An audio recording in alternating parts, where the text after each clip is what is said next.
Holy City Center Radio is episode 398, and I am your host, Christian Sanger. Today is Friday, August 1st, 2025.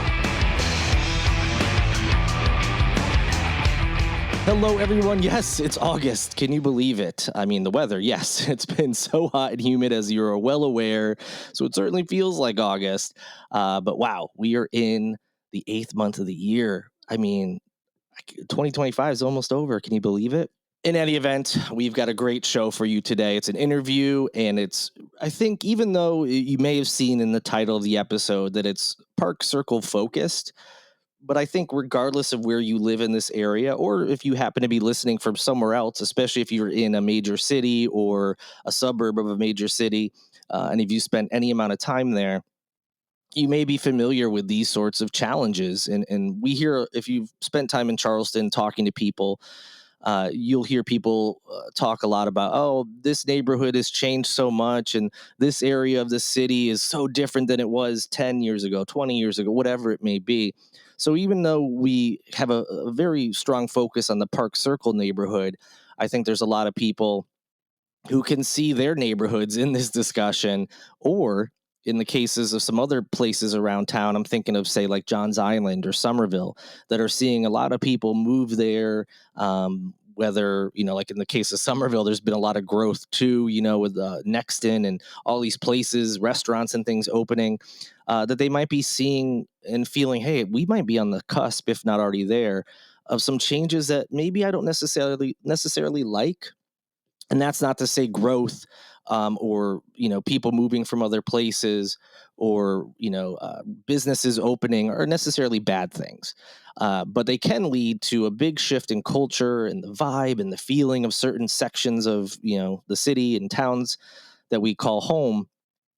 And often we don't know, how can we, if it's too late to go back, which obviously in many cases it is, how can we at least foster a better sense of community so we don't feel so separated and different from our neighbors, whether they're natives, people who've lived here for a long time, or people who just moved in 2 days ago?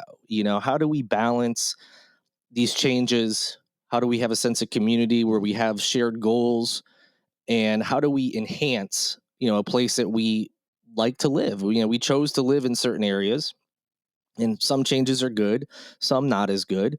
So how do we work together as a community? And then, together, there's certain things you can do just as a community.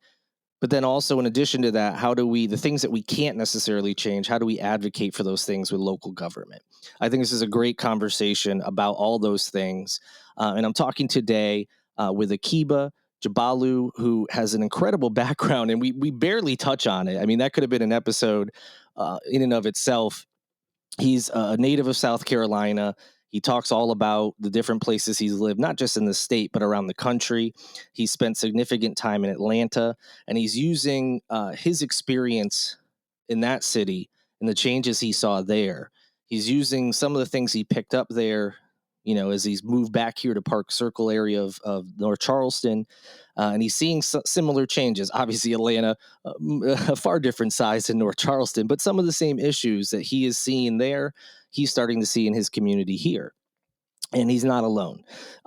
He just happens to be someone who I spoke to today, and also is working to, again, have a better sense of community, have a better culture for everyone who lives there or people who may visit, and also just working towards enhancements and bettering that area. It's a really great conversation. Whether you live in that area or not, like I said, I think you can find something valuable here. And you may even be inspired to do some of the things that he's doing in whatever area you live in, to try to bring more people together. And I mentioned this in our interview. It's not just, people moving here. And we both mentioned that's not inherently a bad thing, of course. But when people move here, whether it's the new folks or the people who lived in the area for a while, there may be some, how do I approach this person? Do they really want to meet their neighbors? And, we've kind of had a culture, whether it's, with all the internet and our phones, where everything is online and we're not necessarily connecting with people like we used to. But I mentioned also, I feel like our political climate over the last decade or so, especially, and of course the pandemic, has really changed how we interact with people, And I think regardless of where you live in this country, you might feel that, even if your community writ large is not having these massive changes, you might feel like, hey, things just don't feel like they did, as far as connecting with people. So I think he's doing a great job of trying to get that connection back first and foremost, but then turning that into something bigger and better, and also trying to help the community. So again, I think it's a great conversation regardless of where you live. I think we can all understand it, and hopefully folks will be inspired to, let's all work together. Let's stop saying, oh, everything's so different in this neighborhood or this part of the city. Wah wah, let's do something about it. And there's some things that you just can't change, things that are out of your control. But if you work together and have good ideas, and people from different industries and backgrounds come together, you can turn it into something pretty great. And so I really enjoyed this interview. I'm excited for you all to listen to it. So without any further delay, let's get into it.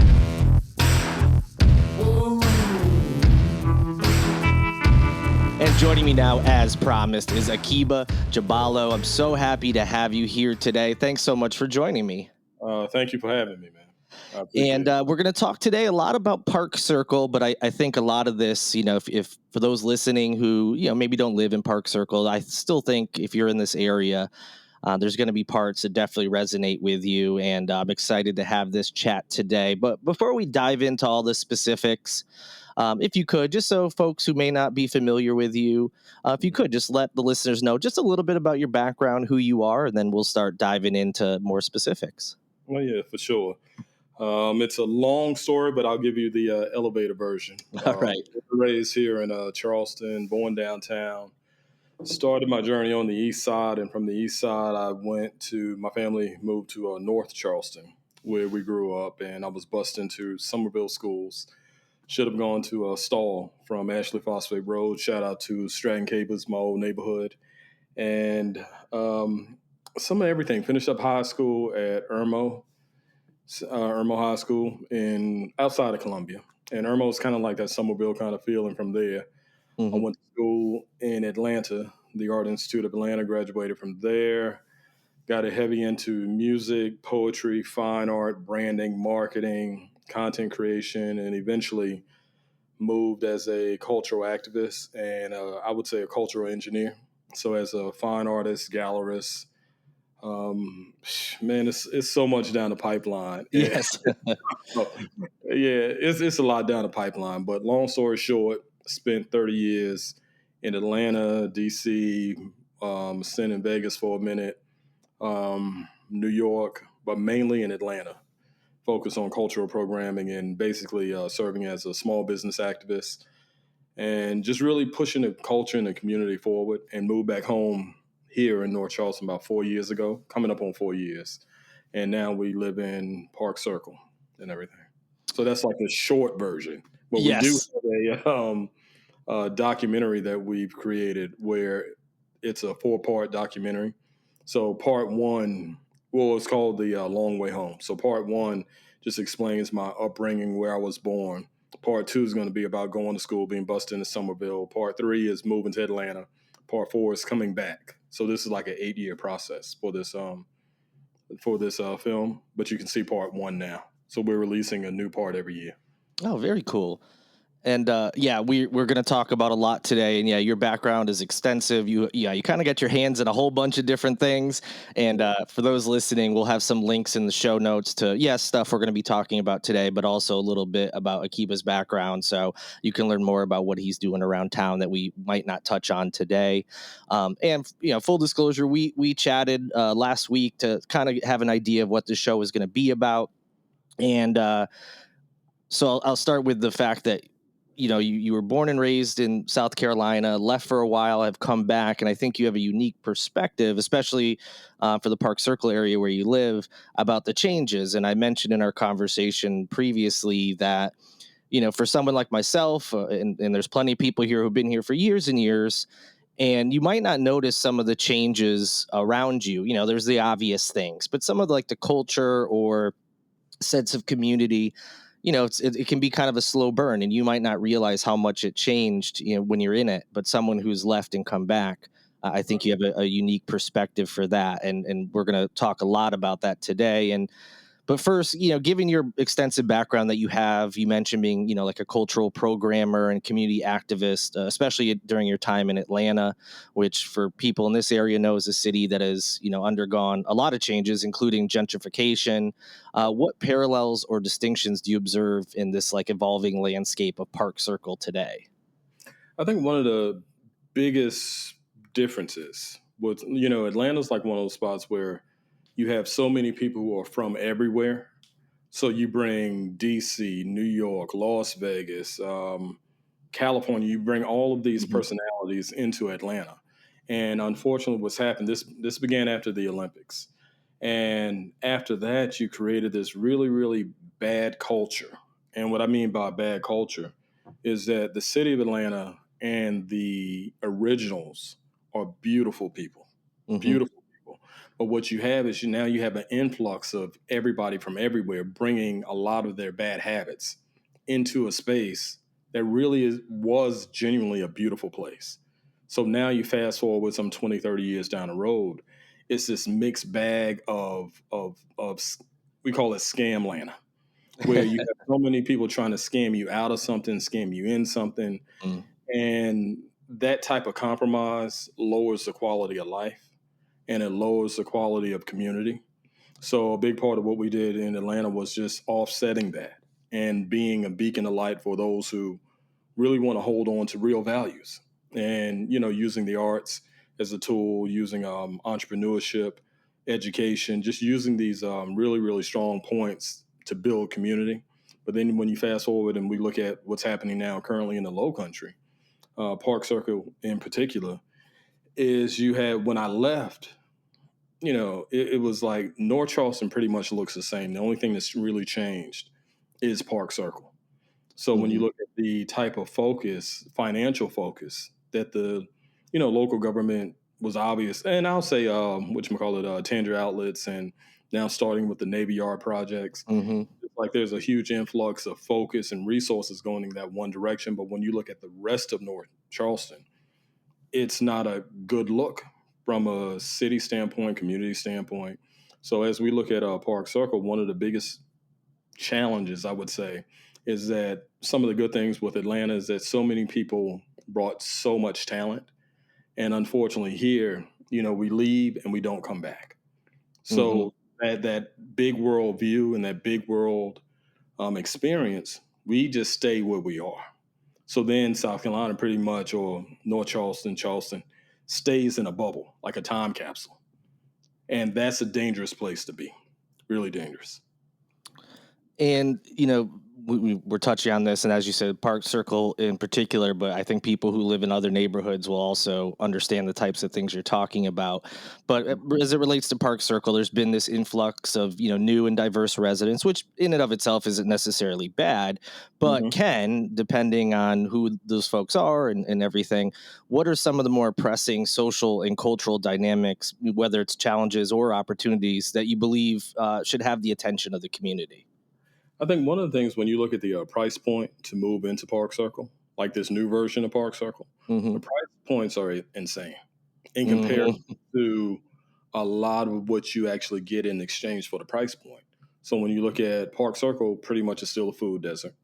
You look at there's no, let's say, Home Depot, Lowe's, certain things that would justify 800, 900, $1.2 million Hmm. with to purchase a house. We don't have access to any of that. Great school systems, none of that. So it's just like when you look at the community programming aspect and the design of community, you have to start with food, schools, to go along with the prices for homes. And unfortunately, that part of the equation hasn't been addressed. And even when you look at culturally, we don't have any galleries here per se. And which when we moved here 3 years ago, going on four, we were pretty much the only fine art gallery in North Charleston. We were on Rivers over there by Jones Ford for the first 2 years. And now we're going through the process of buying and building and everything. So it was like a 2 year lease. But when you look at like cultural relevance and like that cultural food, to balance with the price of living here. That's just not it. So you have these big businesses who are, you look at Tanger outlets, and you can say the Navy Yard, they have corporate funding. But the Hmm. things that actually make the community move how it's supposed to move, it's always homegrown. It's always, it starts in the weeds. So a lot of the work we did in Atlanta in like areas like Castleberry and being the first to come into that area, where Castleberry, for those who don't know, it's kind of like Sproul Avenue. You know what I'm saying? So you take Hmm. Sproul Avenue, and I'm talking old Sproul Avenue. I'm not talking like even this version now. I'm talking like 80s, 90s Hmm. Sproul Avenue. And there's an area now called Castleberry. And we went in as the artists, poetry spots, gallery creators, and shout out to my man Maya Bailey, who's one of the top tattoo artists in the area. He was able to go ahead and get his hands on some buildings, and then started basically buying back the block. So we pretty much brought that whole area to life. But now when you go in, shit, man, you can't get in there for under 1.5 million. At that point in time, you can get in for 150,000. Wow. You know what I'm saying? So when you look at what Park Circle has the potential to become versus what it is and what it may be without creative leadership, it's going to shift kind of like downtown Charleston and become a postcard with very little spirit, soul, and funk to it, while at the same time paying respect to those who live here. This is our home. And you're mentioning community a lot, and we're going to touch on that, like what actual residents, whether new or have been here for a while, what they can do. But Mhm. obviously, there's only so much they can do. It also involves the local government, and you touched on some stuff. But in your view, what critical areas you mentioned, for instance, like food and schools, should the local government, prioritize to foster, more thoughtful and equitable growth in the Park Circle area? So that way, the current quality of life for whether they're people who've been here for a long time or someone who's brand new, how can we make sure that quality of life is sustained and enhanced for everyone? Yeah, I would say like one of the biggest things that we have that really benefit us is that you can look in every corner of the Low Country, and we have someone who can grow a thing. Hmm. So if you look at the food component, like really we could solve that internally without relying on the big corporate monsters to provide our groceries. So there were studies done here, and you had some of the bigger chains. I won't call their names, but they didn't want to come into Park Circle because they said we didn't, there wasn't enough money Hmm. here, which is insane. Think about it: 800, 900, 1.2 million plus dollars for a home sold. I Right. live I live on a stretch where every home starts at 700,000 Whew. over here. So, and I'm saying starting at seven. Yeah, exactly. And sold. They build them, and before they even get finished with them, they're sold. And I mean, it's a whole stretch of that throughout all of Park Circle. So when you have these outsiders, and in my culture we call them come-ins, Hmm. so when you have these outsiders who are saying, "Hey, y'all don't make enough money for us to put a grocery store in your neighborhood," that's problematic because we need to solve that internally through our own leadership.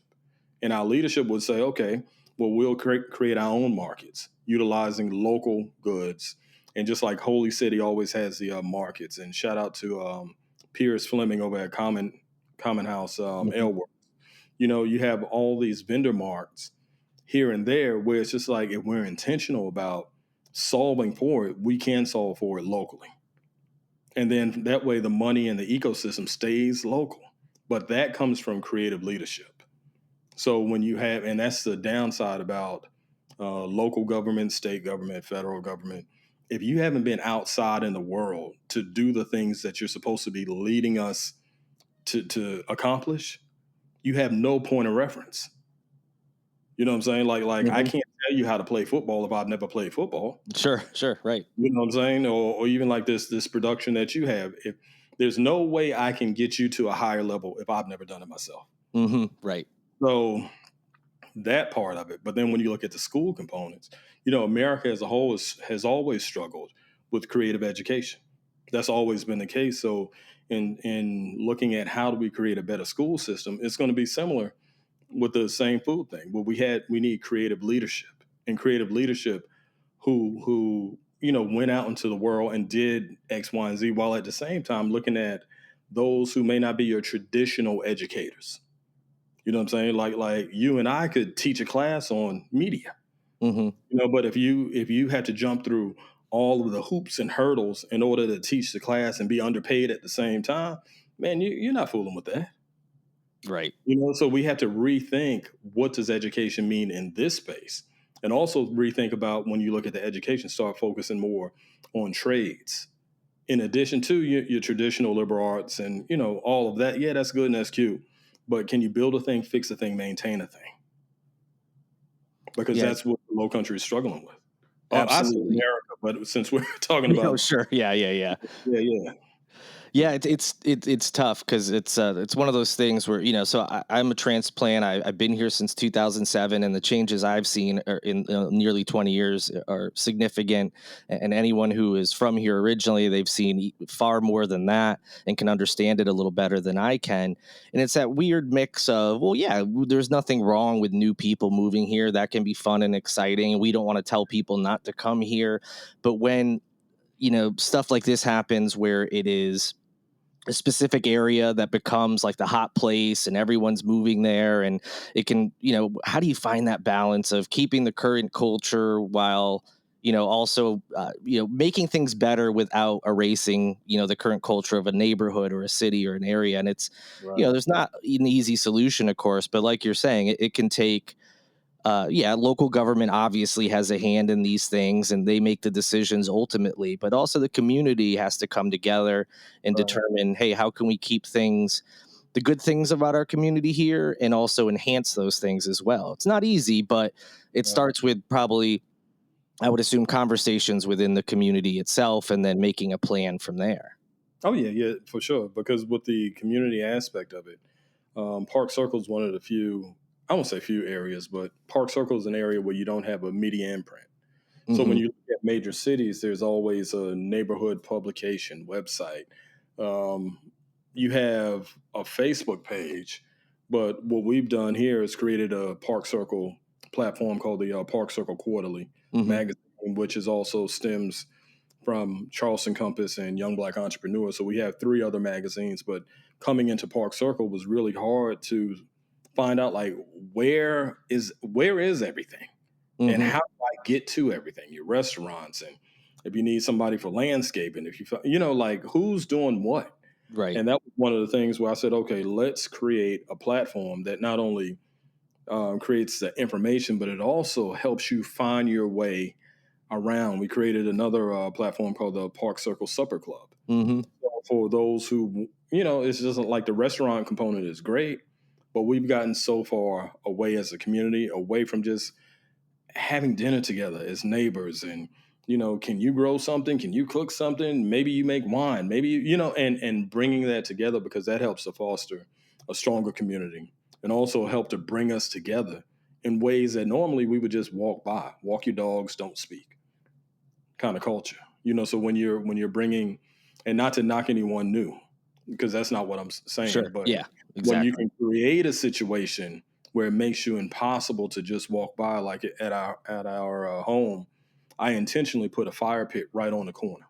Mm, So it's impossible. Like, when it's cold outside, I'll light the fire, and it still feeds your senses. But if I'm sitting out there, it makes it impossible for you to walk by and not say hello. right. Right. Possible. And then we're doing like I just built like this garden bed, on that same corner, because where we are, that's the sunniest part of the home and everything. But saying, okay, being intentional about connecting, and Hmm. really connecting off the computers, and eyeball to eyeball, face to face, and because we have so many things in common, but you have to, as a community, we have to create the reasons and be intentional about that.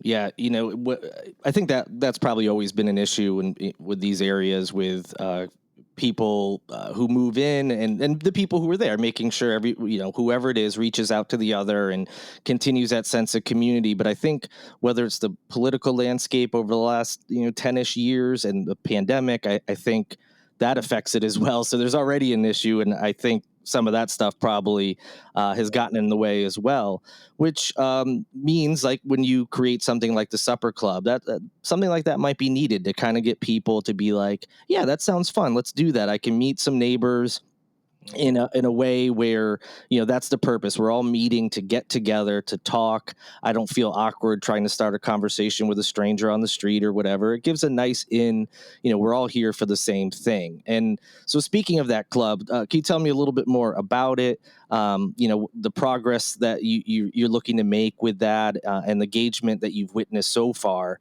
Is it, are you seeing some good signs that this could lead to a broader impact? Yeah, for sure. It's when we started advertising on this Facebook group for Park Circle, we got an influx of about 160 well, 160 folks registered Hmm. and everything. So the dilemma of that 160 is, where are you going to house them when it's time to have these dinners? Hmm. Most homes in the area, like inside, I can do 12, outside, I can do about 60, 70. But in the summertime, you don't want to fight with the heat. Right. So we had different members who say, "Hey, I'll host one," but it's still that same situation where you get 12. So if you're going from 10 to 12 to needing at least 50 to 60, it's like, yeah, you have the community building that you can go down, but then it loses its home value. You know what I'm saying? Because it's in a government space, and that's good for things, but it's not good for this particular vibe. So the initial response was great, and we're still doing a combination of the dinners, plus we're doing meet and mingles. So the meet and mingles is basically a exercise of group economics. So Hmm. we pick different restaurants on East Montague and in the Park Circle area, and then we advertise and we say, "Hey, everybody, meet us out here." And you meet, and then you spend no less than $20 per person. So you figure, if let's say you get 50 people to show up and they're spending, let's say, $50, that's a great night for that local restaurant. Sure. Yeah. You know what I'm saying? So what we're doing is we're being intentional about group economics and supporting our local businesses, because when you look at East Montague and the smaller mom and pop shops, they're having to compete with Tanger outlets and the big corporate monsters.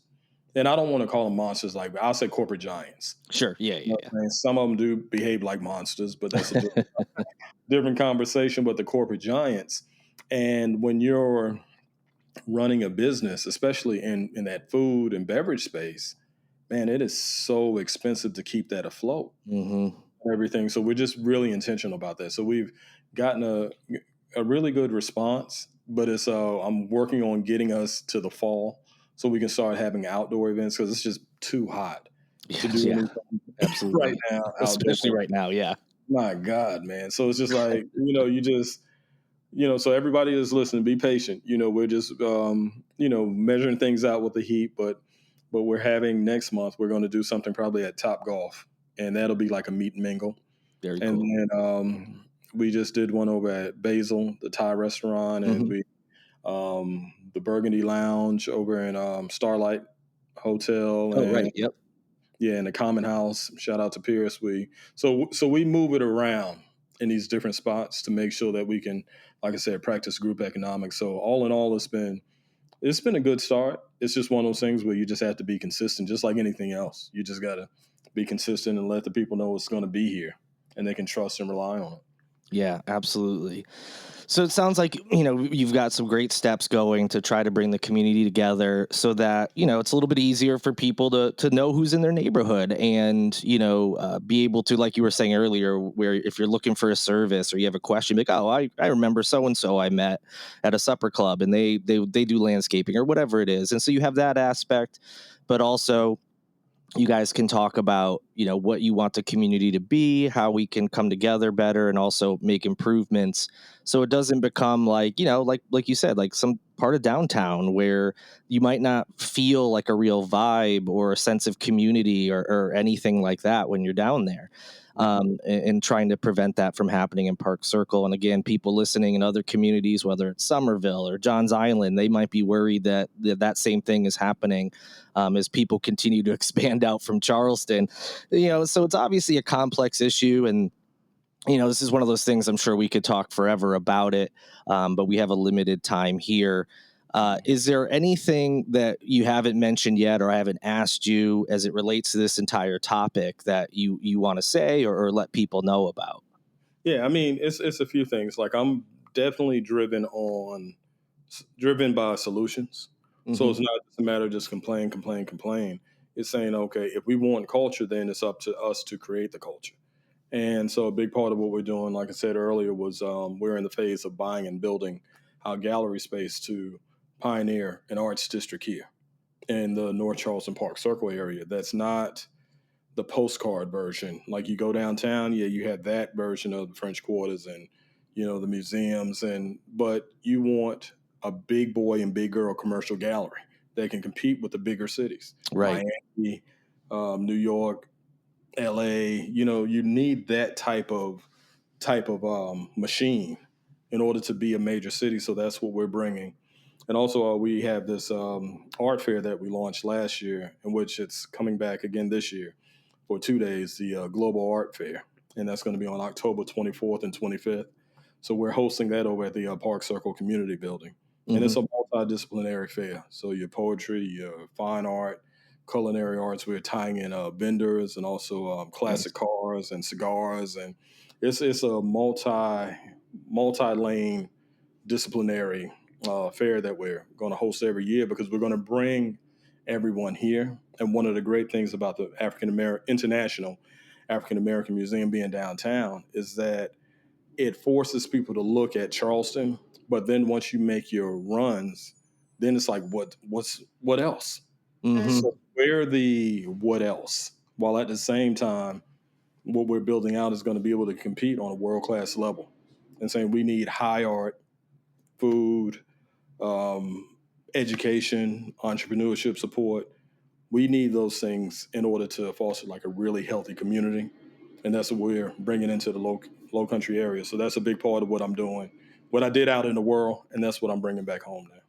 Awesome. Yeah. And I feel like this is a conversation that, obviously is going to be ongoing. And, maybe we can chat later, kind of update where things are with these efforts. And, if you guys come up with any initiatives or anything, and we can chat in the future. But I think this is a good place for people to kind of understand where you're coming from and what your vision is right now.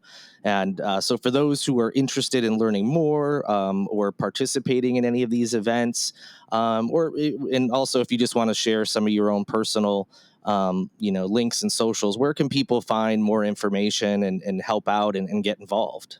Yeah, you can start at okibajabalogallery.com, and that'll take you down the universe. That'll take you down the pipeline where it Hmm. takes you to our media platforms, charlestoncompass.com.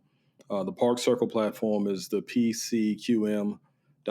So if you put my name, Okiba Jabalo, in Google, you will find everything you need. So make sure you sign up on the email list on any of those platforms because it helps us to beat the algorithms and also beat the digital structure that keeps you away from Hmm. valuable content that really needs to be in your life and everything. So sign up to the email. We have an amazing email magazine that we send out also. So shout out to my team, Johnny Clarkson, who's based in Atlanta, and also Nyla Herbert. She's my executive assistant. She's based in Atlanta also. I definitely want to send a special shout out to Sarah Ann. I appreciate it. She's a great, great sister over in the Park Circle area. She's definitely someone who believes in Park Circle, believes in the values, and just making the community what it should be. So shout out to Sarah Ann. And also everybody that we've recruited and changed the temperature here in North Charleston since being home and everything. So shout out to everybody, and I appreciate this opportunity greatly. Oh, of course, and I appreciate you coming on and talking to me about this. It's a conversation again, whether it's Park Circle or otherwise, that you hear people having about everything's changing. Like you said, it's complain, complain, which is fine. You can complain, but if there's not enough people are doing something about it and working towards it. So I'm glad that you are and providing a space for people to learn more or inspire them maybe to do the same in their area. And the links that you mentioned, I'll put in the show notes for anybody listening, so that they can, learn more and everything. And yeah, I really appreciate it, Kiba. It's been great talking to you. And like I said, we should check in the future and see how things are progressing, or we can talk more about this because, like I said, it's complex and there's a lot to it. And yeah, I really appreciate you taking the time today. Oh yeah, appreciate the opportunity. And this is actually before we get off, this is growing into a panel discussion that we're going to launch. Yes, So yes. we'll incorporate the realtors, we'll incorporate educators, local politicians, neighbors, and create a bigger sounding board. So then we can move on to the next part of it. So this is the start of something beautiful. It certainly seems that way, and you'll keep me up to date on events, panels and things, and I'll add them to my site or the events calendar. So people who are listening, you can also keep up with any progress, by checking out my site and also Akiba's, and I'm sure whether it's the Facebook pages and stuff, all sorts of ways to stay up to date, get involved, and it seems like you said, you're at the start of something beautiful and great, and I'm looking forward to see what happens. All right, appreciate the opportunity, sir. Thank you so much for listening. I think that was an amazing interview. Akiba is a very talented and impressive person, and I love chatting with him. And I can't wait to see what he does in the Park Circle area. And I'm excited to see if that can spawn, ideas and initiatives by other people in other areas. So if stuff like that happens in a section of town where you're at, let me know. I would love to spread the word and help people have that sense of community, and we can all come together and work towards bigger and better things. Thank you so much to Lindsay Marie Collins with LMC Sound System for producing this and every episode of Holy City Center Radio. And thank you to Tyler Boone, whose music is in each and every show. I will be back with you next week. I'm already looking forward to it. Stay cool, stay hydrated, stay safe, have fun. If you're looking for plans, go to holycitycenter.com/calendar. Can't wait to talk to you all again next week. But until then, good night and good luck.